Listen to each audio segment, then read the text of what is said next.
बात करते हैं उत्तराखंड में देवभूमि से श्रद्धालुओं के लिए एक पावन और आध्यात्मिक खबर सामने आई है। सनातन धर्म के प्रमुख 4 धामों में एक बैकुंठ भगवान श्री बद्रीनाथ धाम के कपाट खुलने की तिथि का ऐलान कर दिया गया है। शंखनाद, वैदिक मंत्रोच्चार और आस्था की अनुगूंज।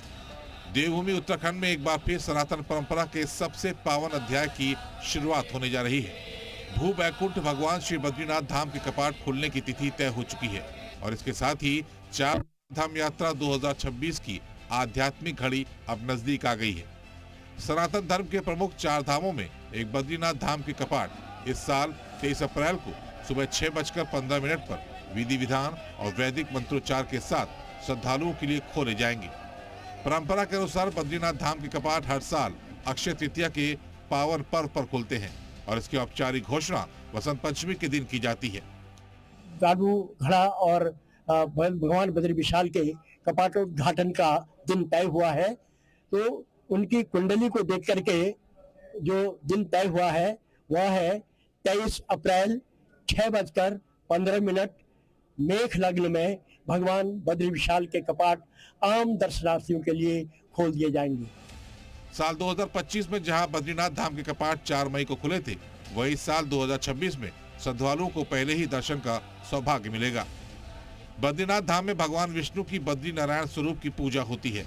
यहाँ विराजमान 3.3 फीट ऊंची शालिग्राम से निर्मित दिव्य प्रतिमा को लेकर मान्यता है कि आदि शंकराचार्य ने 7वीं शताब्दी में नारद कुंड में प्राप्त कर इसकी स्थापना की थी।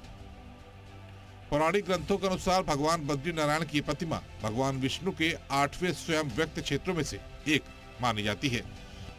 उत्तराखंड की 4 धाम यात्रा की शुरुआत सबसे पहले यमुनोत्री और गंगोत्री धाम के कपाट खुलने से होती है।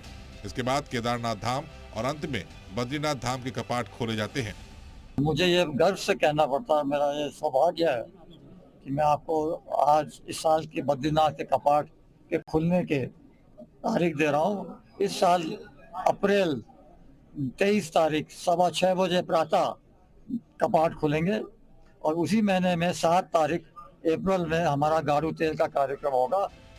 श्रद्धा, परंपरा और विश्वास के संग 4 धाम यात्रा 2026 की शुरुआत अब तय है, जहां भू बैकुंठ बद्रीनाथ धाम एक बार फिर श्रद्धालुओं को मोक्ष और मंगल का मार्ग दिखाएगा। चमोली से पुष्कर चौधरी और टिहरी से सौरभ सिंह, जी मीडिया।